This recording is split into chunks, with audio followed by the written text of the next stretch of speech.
Las adicciones son enfermedades crónicas. ¿Esto qué quiere decir? Que como cualquier enfermedad crónica requieren manejo a largo plazo y que pueden cursar con recaída.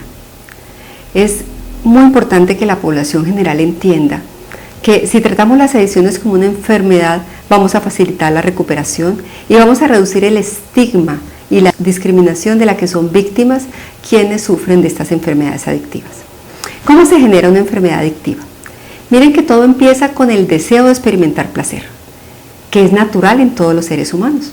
Entonces alguien escucha decir que la marihuana o la cocaína o el éxtasis o cualquier otra sustancia le va a producir alegría por un rato y adicionalmente le dice que no va a pasar nada malo porque está bajo control. Entonces la persona consume la sustancia. Apenas se consume la sustancia, esto tiene un impacto en el cerebro. Vamos a mirar detenidamente lo que ocurre en el cerebro. Muy bien, voy a explicar brevemente lo que ocurre en el cerebro cuando se consumen sustancias psicoactivas. Aquí tenemos un modelo sintético obviamente de cerebro humano, que es un órgano que pesa de 1.400 a 1.500 gramos.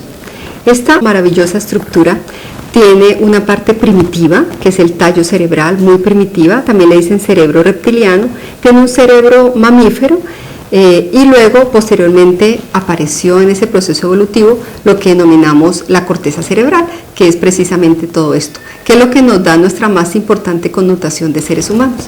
Esa corteza cerebral tiene circunvoluciones cerebrales y está dividida en lóbulos. Entonces aquí tenemos, por ejemplo, los lóbulos frontales, tan importantes en motivación, tan importantes en control de impulsos, tan importantes en memoria ejecutiva, y que se compromete de manera tan severa en las adicciones y que en los adolescentes es inmadura, por eso es más vulnerable al daño. Tenemos los lóbulos temporales, tenemos los lóbulos parietales y tenemos los lóbulos occipitales. En su parte basal tenemos aquí el cerebelo, el tallo cerebral, el bulbo raquídeo. Pues bien, vamos a ver el cerebro cuando hacemos un corte medial.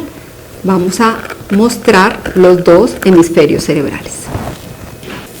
Esta es la mitad izquierda del cerebro. Esa mitad izquierda del cerebro se une a su mitad derecha aquí por el cuerpo calloso. Bueno, en esta mitad izquierda del cerebro puedo mostrarles aquí el área frontal, el área temporal estaría acá arriba, el área parietal y el lóbulo occipital. Aquí está el cerebro reptiliano y aquí tenemos el cerebro mamífero, que le dicen así porque pues obviamente apareció primero y porque tiene áreas muy importantes para placer, sexualidad, alimentación, sueño, conducta defensiva. Pues bien, cuando una persona consume sustancias psicoactivas, esas sustancias van a receptores de millones de neuronas en diferentes áreas del cerebro. Una de las áreas que estimulan especialmente está aquí en este cerebro primitivo, donde hay un núcleo que se llama accumbens. Este núcleo libera muchísima dopamina. La dopamina produce intenso placer.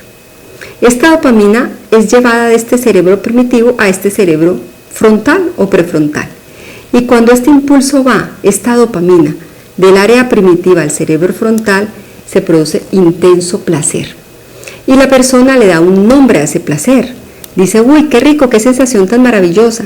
Y si aparte de eso se le quitó el sueño, o se sintió más contento, o se sintió más estimulado, o sintió que podía producir una obra musical más fácilmente, se lo atribuye a la sustancia y es lo que se denomina ganancia secundaria. Entonces la primera gran ganancia del consumo, entre comillas, es el placer. Y las ganancias secundarias son todas las otras que el usuario le atribuye a expensas de la sustancia. Pero ¿por qué se producen estos cambios en pensamientos y en emociones? Por la afectación en esas millones de neuronas que funcionan con neurotransmisores en múltiples circuitos cerebrales. Cuando la persona obtiene este placer, entonces inmediatamente decide que puede manejar el consumo. Es lo que se llama subestimación del riesgo y continúa consumiendo. Cada consumo, aquí tenemos el otro hemisferio cerebral, implica cambios en la química cerebral. ¿Qué cambios? Cambios en concentraciones de dopamina, de serotonina, de glutamato, de GABA. Cada consumo genera cambios en la forma de pensar y de sentir el mundo. La marihuana se mete, por ejemplo, mucho con esta estructura, cerebelo. Se mete mucho con hipocampo, importante en el proceso de formación de memoria. Se mete mucho con la parte frontal, se mete mucho con los ganglios basales. Todas las adicciones se meten con la parte frontal, o sea, con la parte de tomar decisiones y de controlar y regular consumo. Entonces, entre más temprano se empieza a consumir, pues la severidad del daño es mayor por inmadurez de estas áreas cerebrales. Los adolescentes tienen esta área cerebral inmadura, son más vulnerables al daño, tienen más dificultad para regular el consumo una vez empiece. Si adicionalmente hay antecedentes genéticos, tíos, abuelos, papás con antecedentes de consumo excesivo de alcohol o drogas, esa información podría estar en su ADN.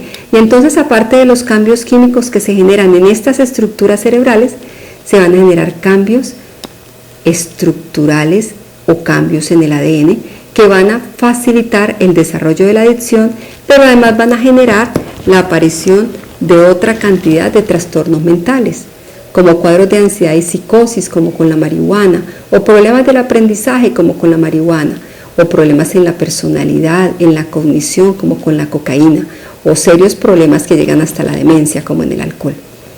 Todas las sustancias psicoactivas producen placer, claro que sí, por eso la gente se queda enganchada, pero el costo neurológico es muy alto y en algunos casos podría llegar a ser permanente.